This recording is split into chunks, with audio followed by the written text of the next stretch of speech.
Hi everyone, thank you so much for joining me today. So in today's card making video, we're going to be playing with our gilding flakes.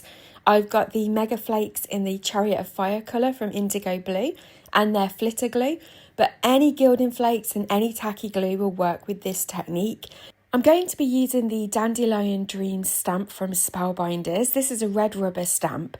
It's very detailed, and so that's why I've picked it, because I really want to show you how the gilding flakes work with detailed stamps. But again, any stamp that you've got in your stash will work for this. Obviously, red rubber is known for creating crisp impressions and lots of detail, but equally you can do this technique with clear stamps too. So I've got a panel of black cardstock that's 4 inches square, and I want my mouse to sit right in the centre of that panel. He's so cute in his little dandelion, and I'm using black because I just love the look of gold gilding flakes on black cardstock. It's always such a dramatic contrast, and it looks so pretty. So the flitter glue has like a twist top, so the bottle never gets clogged, but sometimes you just end up with a little bit of glue on the outside that you just peel off. I've got a piece of craft sponge which I'm just going to apply a little bit of glue to, and then I'm going to push that into the sponge using a palette knife. Now basically what you're doing with this sponge is turning it into an ink pad. So you're basically turning this into a glue ink pad. So you don't want too much glue because you don't want to lose the detail on the stamp, but you do need sufficient glue that you're going to get good coverage. So you just want to push the glue in so that there's no more glue on the surface of the sponge really. You want it all absorbed into the sponge, and then you apply it to your stamp. Now I'm using a tapping motion first of all, and then I do use a small swipe just to make sure that there's no lumps of glue on the surface of the stamp that's going to ruin the detail. Now you'll see here I am just using a smaller solid acrylic block, and I haven't got a good stamped impression at all. I've left this in deliberately just to show you. Obviously I'm stamping onto a glass mat, so you've got a hard surface, and then I'm using a traditional acrylic block, which again, because it's quite solid and firm, there's no give. So I just didn't get a very good impression at all.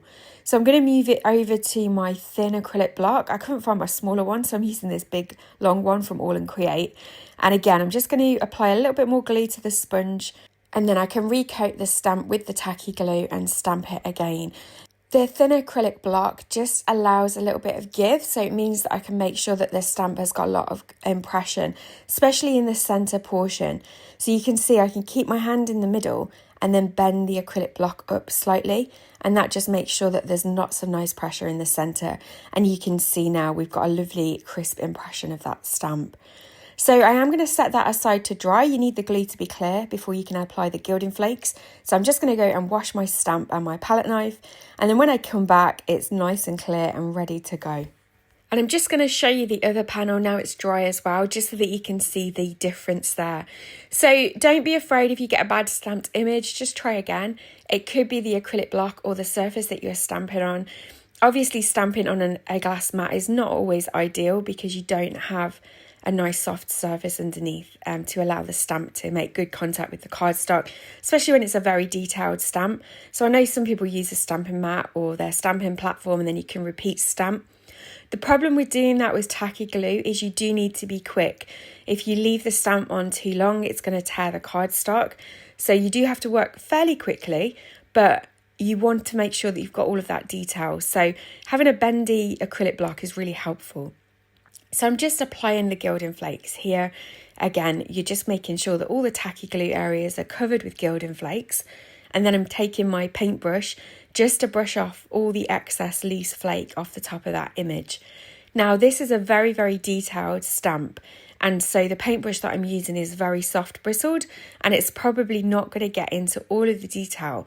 So I will be using my foam from IndigoBlu. It's called a scoochy foam, but it's basically a slightly large opened abrasive foam, but you're just using it very gently so that you don't scratch the gilding flakes. Obviously you don't want to take all the shine off the flakes, so you just want gentle circular movements to remove the excess flakes and bring out all the detail. I have sped this up, so I'm not really working this fast. It's a little bit of a slower process, as you saw in the beginning when I started this. But once you're happy that you've removed all of the excess gilding flakes, you're just left with that beautiful stamped image. So look how pretty that looks. Now, you definitely could use embossing powder for this. and you would want a super fine embossing powder, but I don't think you'd get exactly the same detail as you get with the gilding flakes. So they do give a different look to embossing powder, but obviously if gilding flakes is not your thing, then you definitely could use embossing powder instead. So I'm going to be turning this into a 6x6 card today. I've got a panel of white cardstock that measures 5.5 by 5.5. And I'm just going to add some liquid glue to that black panel and stick that right in the centre. I'm going to just keep it a very plain card. So I am going to have that white on white border. But before I stick that anywhere, I want to stamp my sentiment. So I'm using one from the stamp set that just says "You're on my mind." Again, I'm going to use some black VersaFine Clair ink here just so that we get a really crisp impression. And I found my smaller thin acrylic block from All & Create now, so I'm using that for my sentiment. I just really like those thin acrylic blocks because you've got some movement.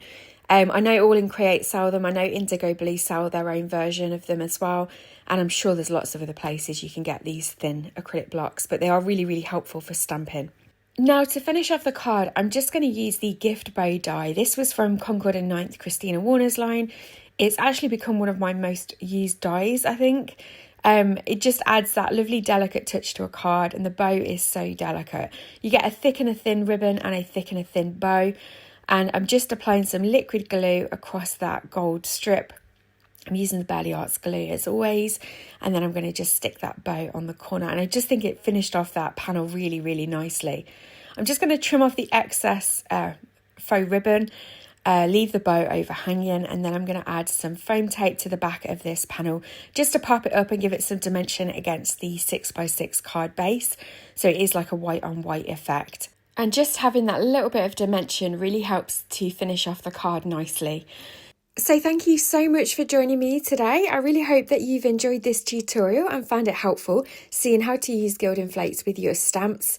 Give it a go with any stamps that you've got in your collection, and I think you'll be pleasantly surprised. As always, all the products that I've used today will be linked in the description box below. Please don't forget to hit the thumbs up button if you've enjoyed this tutorial, and don't forget to subscribe if you'd like to see more from me. I'll leave a link to my Gilding Flakes playlist video now, so if you want to see some more inspiration, you can find it there, and I'll see you in another video. Take care.